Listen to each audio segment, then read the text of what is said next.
Viewers আসসালামু আলাইকুম। বিডিএনএস বাংলা নিউজে আপনাকে স্বাগত জানাচ্ছি। শুরুতেই থাকছে আজকের গুরুত্বপূর্ণ সংবাদ শিরোনাম, পরে থাকবে এ নিয়ে বিস্তারিত।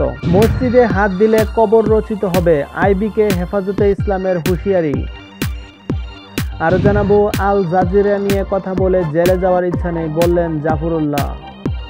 আরও জানাবো, বিএনপি অহেতুক উত্তেজনা সৃষ্টির চেষ্টা করছে বললেন উবাইদুল কাদের। এবং সবশেষ জানাবো, আল জাজিরার প্রতিবেদন সবটুকু না হলেও আংশিক সত্য বললেন নুরুল হক নূর। এতক্ষণ শুনছিলেন সংবাদ শিরোনাম, এবার দেখুন এই নিয়ে বিস্তারিত সংবাদ। আর প্রতি ঘন্টার আপডেট নিউজ পেতে আমাদের চ্যানেলটি সাবস্ক্রাইব করে পাশে থাকা বেল বাটনটি বাজিয়ে দিন। এদিকে নারায়ণগঞ্জ সিটি কর্পোরেশনের মেয়র ডাক্তার সেলিনা হায়াৎ আইবির প্রতি ইঙ্গিত করে হুঁশিয়ারি দিলেন ধর্মীয় সংগঠন হেফাজতে ইসলামের কেন্দ্রীয় নায়েবে আমির ও নগরীর ডিআইটি জামে মসজিদের খতিব মাওলানা আব্দুল আওয়াল। তিনি বলেছেন, নারায়ণগঞ্জ শহরের ডিআইটি মসজিদে হাত দিলে তার কবর রচিত হবে। শুক্রবার জুমার নামাজের বয়ানে মসজিদের মুসল্লিদের সামনে এমন ঘোষণা দেন মাওলানা আব্দুল আওয়াল। উপস্থিত হাজারো মুসল্লি তার এই ঘোষণার প্রতি সমর্থন জানিয়েছে। মেয়র আইবিকে উদ্দেশ্য করে আব্দুল আওয়াল আরও বলেছেন, মাসদায়ের কবরস্থানের পাশে মসজিদের সঙ্গেই দীর্ঘদিন একটি মাদ্রাসা ছিল। মাদ্রাসাটি ভেঙে দিয়েছে আইবি। বলেছিলেন নিজস্ব অর্থায়ন করে দেবে, এত বছর হয়ে গেল কিন্তু মাদ্রাসাটি করে দিল না। এখন তার মনমতো মসজিদ করে আগের ইমাম বাদ দিয়ে একজন বেদাতি ইমাম ঢুকিয়েছে সেই মসজিদে। ইদানিং খবর পেলাম বাগে জান্নাত মসজিদ ও মাদ্রাসা ভাঙার জন্য লোক পাঠিয়েছিল। পরবর্তীতে সিটির জায়গা দাবি করে সে নিজেই গিয়ে এটাকে ভেঙে পার্ক বানানোর কথা বলেছেন। আব্দুল আওয়াল আরও বলেছেন, এখন আবার আলোচনা শুনছি ডিআইটি মসজিদের সামনে নাকি ফ্লাইওভার বসানো হবে, আর শেখ রাসেল পার্কের দর্শনার্থী নারী পুরুষ সব মসজিদের উপর দিয়ে চলাচল করবে। আপনারা বুঝতে পেরেছেন ব্যাপারটা। এখন উনার টার্গেট ডিআইটি মসজিদ নিয়ে যাওয়ার। মসজিদ নিয়ে নিজের মন মতো বানাবে। আমাকেও বলেছিল মসজিদটা তাকে দিয়ে দিতে, আর এখন আমি সাধারণ সম্পাদক হওয়ায় তার মাথা তেলে বেগুনে জ্বলতে শুরু করেছে। আইবির আলোচনা করে তিনি আরও বলেছেন, আপনি মেয়র হওয়ার বহু আগে থেকেই এখানে এই মসজিদ সরকারি জায়গায় প্রতিষ্ঠিত হয়েছে। তিনি আরও বলেছেন, এই জায়গায় আপনার বাবার জায়গা না, রেলওয়ের জায়গা দখল করে যা মন চায় তাই করেছেন। এখন আবার ডিআইটি মসজিদ নিয়েও আপনি যা মনে হয় তাই করতে চাইছেন।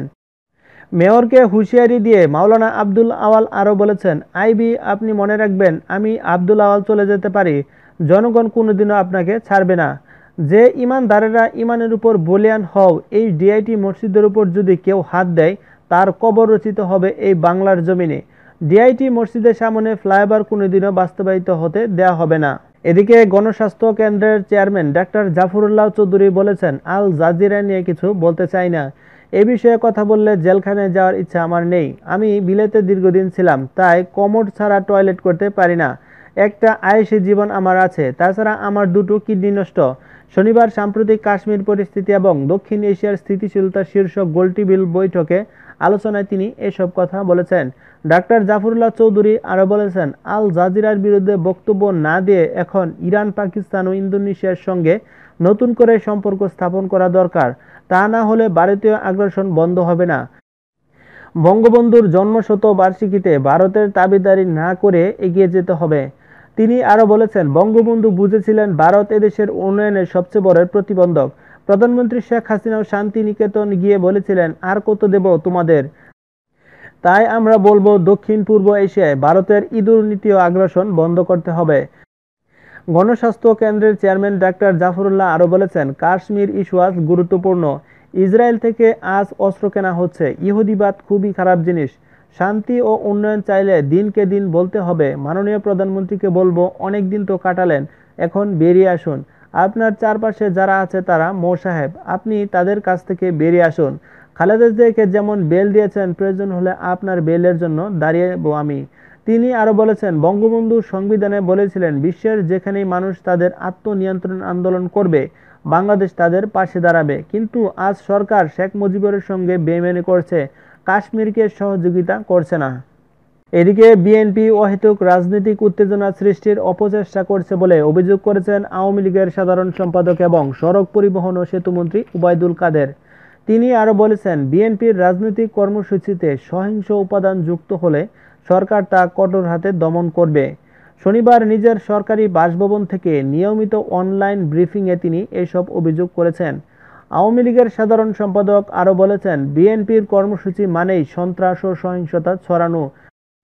তিনি আরও বলেছেন, করোনার ধাক্কা কাটিয়ে সবকিছু স্বাভাবিক হয়ে আসছে। প্রধানমন্ত্রী শেখ হাসিনার নেতৃত্বে বাংলাদেশ সমৃদ্ধির দিকে এগিয়ে যাচ্ছে। দেশের রাজনৈতিক অঙ্গনে বিরাজ করছে স্থিতিশীলতা, কিন্তু ঠিক তখনই বিএনপি অস্থিতিশীলতা সৃষ্টির পায়তারা করছে। জনমানুষের সমর্থন আদায়ে ব্যর্থ হয়ে বিএনপি যখন আবার সহিংস হয়ে ওঠার অপচেষ্টা করছে, কিন্তু জনগণ সচেতন রয়েছে। কর্মসূচিতে সহিংসতার উপাদান যুক্ত হলে তা কঠোর হাতে দমন করা হবে।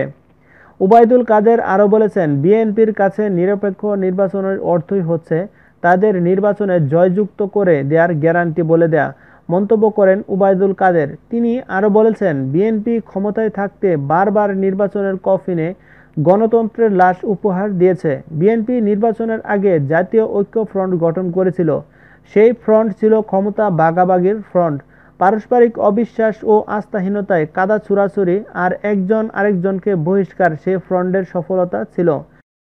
ওবায়দুল কাদের আরও বলেছেন, নির্বাচনের পর সেই ফ্রন্ট হাওয়ায় ভেসে গেছে, তবে এখন আবার তারা জাতীয় ফ্রন্ট গঠনের উদ্যোগ নিয়েছে।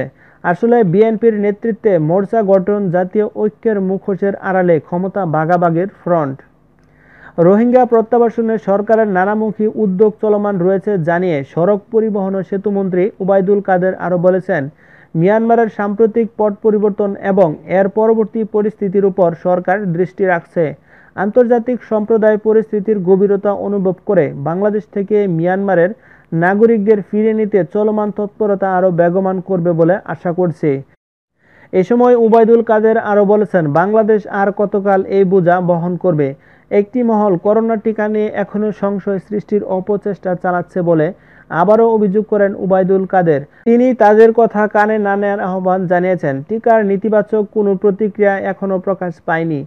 তিনি সবাইকে উৎসাহের সঙ্গে টিকা গ্রহণে এগিয়ে আসার আহ্বান জানান। এদিকে আল জাজিরায় প্রকাশিত all the prime ministers main শীর্ষক প্রতিবেদনের সবটুকু সত্য না হলেও অধিকাংশ সত্য বলে মন্তব্য করেছেন ডাকসুর সাবেক ভিপি নুরুল হক নূর।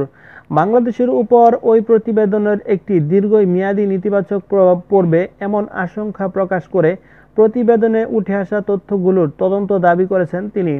বৃহস্পতিবার রাতে সামাজিক যোগাযোগ মাধ্যম ফেসবুক লাইভে এসে এসব কথা বলেন নুরুল হক নূর। গত সোমবার বাংলাদেশকে নিয়ে আল জাজিরায় প্রচারিত প্রতিবেদনটি ব্যাপক প্রতিক্রিয়ার সৃষ্টি করেছে। সরকার ও বাংলাদেশ সেনাবাহিনী এই প্রতিবেদনের নিন্দা ও প্রতিবাদ জানিয়েছে। প্রতিবেদনটির বিষয়ে ডাকসুর সাবেক ভিপি নুরুল হক নূর বলেন, আল জাজিরার প্রতিবেদনটি নিয়ে সরকারের পক্ষ থেকে এখন পর্যন্ত তথ্য ভিত্তিক একটা শক্তিশালী ডকুমেন্ট উপস্থাপন করা হয়নি। যেগুলো রয়েছে সেগুলো কোনো স্পষ্ট বার্তা দেয় না। সরকারের ভেতরে ক্ষমতার অপব্যবহার ও সরকারের উচ্চ পর্যায়ের ব্যক্তিদের সঙ্গে অপরাধী ও দুর্বৃত্তদের যোগসাজশের একটা মেসেজ আল জাজিরার প্রতিবেদনে উঠে এসেছে।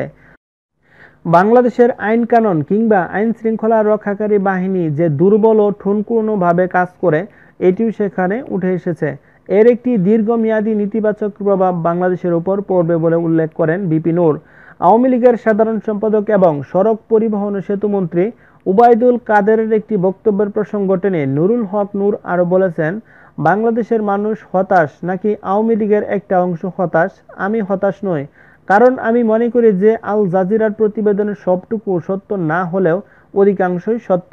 আমার বিশ্বাস এই প্রতিবেদন নিয়ে আওয়ামী লীগের সবাই হতাশ নন, কারণ সবাই দুর্বৃত্তদের কখনোই প্রশ্রয় দেন না। প্রতিবেদনটিতে সংঘবদ্ধ দুর্বৃত্তায়ন সচিত্রভাবে উঠে এসেছে বলে উল্লেখ করেন ভিপি নূর। দেশে অগণতান্ত্রিক প্রক্রিয়ায় একটা ফ্যাসিবাদী শাসন ব্যবস্থা চলছে। এই ফ্যাসিবাদের দূষররা কিভাবে দেশকে জিম্মি করছে তাই ওই প্রতিবেদনে উঠে এসেছে। এদিকে কাতার ভিত্তিক সম্প্রচার মাধ্যম আল জাজিরার বিরুদ্ধে সরকার মামলা করার কথা ভাবছে বলে জানিয়েছে পররাষ্ট্রমন্ত্রী ডাক্তার একে আব্দুল মোমেন। শনিবার আরবি স্টেডিয়ামে এক অনুষ্ঠান শেষে সাংবাদিকদের এসব কথা বলেছেন তিনি। All the prime ministers main শিরোনামে প্রতিবেদন প্রকাশের জন্য আল জাজিরা চ্যানেলের বিরুদ্ধে সরকার থেকে কোনো ব্যবস্থা নেবে কিনা জানতে চাইলে পররাষ্ট্রমন্ত্রী আরও বলেছেন, আল জাজিরা যে প্রতিবেদন প্রকাশ করেছে জনগণ বুঝেছে যে এটা মিথ্যা তথ্য, সেটা আমরা দেখব। সেখানে তথ্যগত ভুল আছে, সেগুলো আমরা তুলে ধরব। আল জাজিরার প্রতিবেদনের ভিত্তিতে জাতিসংঘ অভিযোগ খতিয়ে দেখবে বলেছে। এ বিষয়ে পররাষ্ট্রমন্ত্রীর মন্তব্য জানতে চাওয়া হলে তিনি বলেন, জাতিসংঘে একজন বাঙালি ভদ্রলোক নিয়মিত প্রশ্ন করেন, সেখানে তিনি আল জাজিরার প্রতিবেদনের বিষয়টি তুলে ধরেছেন। সেই প্রেক্ষিতে জাতিসংঘ মহাসচিবের মুখপাত্র বলেছেন, অভিযোগ খতিয়ে দেখা হোক। আমরা মনে করি অভিযোগ খতিয়ে দেখা হোক, এতে আমাদের কোনো আপত্তি নেই।